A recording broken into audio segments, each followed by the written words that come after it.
இப்போ இந்த வீடியோவில் வேறு சென்டென்சஸ் பார்ப்போம். எல்லாம் நம்ம டே டு டே இந்த சென்டென்சஸ் எல்லாம் யூஸ் பண்ணுறோம். அதனால் ஸ்போக்கன் இங்கிலீஷுக்கு இந்த சென்டென்சஸ்லாம் ரொம்ப யூஸ்ஃபுல்லாக இருக்கும். என்ன நம்புப்பா, எப்படி சொல்கிறது? Please believe me, please believe me. என்னை பின்னாடி கூப்பிடுப்பா, இல்லாட்டா பின்னாடி கூப்பிடு, திருப்பி கூப்பிடு. ஃபோன் பேசிகிட்டே இருக்க, இப்போ பிஸியாக இருக்க, திருப்பி கூப்பிடு. எப்படி சொல்லலாம்? Call me back, call me back. இதை செஞ்சிருவியாப்பா? எவ்வளோ சீக்கிரம் முடியுமோ செஞ்சிட்றேன் அப்படிங்கிறத எப்படி சொல்லலான்னா, as soon as possible, as soon as possible. எவ்வளோ சீக்கிரம் முடியுமோ அவ்வளோ சீக்கிரம்னு அர்த்தம். எனக்கு ஒரு சின்ன ஹெல்ப் பண்ணுறியா, ஒரு ஃபேவர் பண்ணுறியா? அதை எப்படி கேட்கலாம்? Do me a favour, do me a favour அப்படி சொல்லலாம். கொஞ்சம் ஹெல்ப் பண்ண எனக்கு அப்படிங்கிறத இங்கிலீஷில் எப்படி சொல்லலாம்? Give me a hand, please help மீன்னு சொல்லலாம். Otherwise give me a hand அப்படி சொல்லலாம்.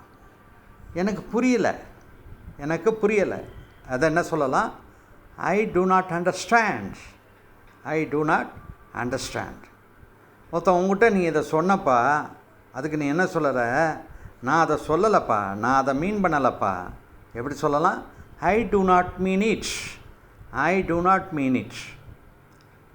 நான் அதை ஒத்துக்கலை அப்படிங்கிறத எப்படி சொல்லலாம்? ஐ decline, I decline.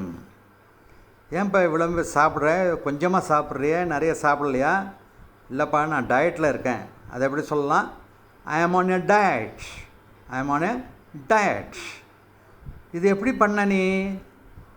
Just like that பண்ணிட்டேன்ப்பா. எப்படி சொல்லலாம்? I just made it, I just made it அப்படின்னு சொல்லலாம்.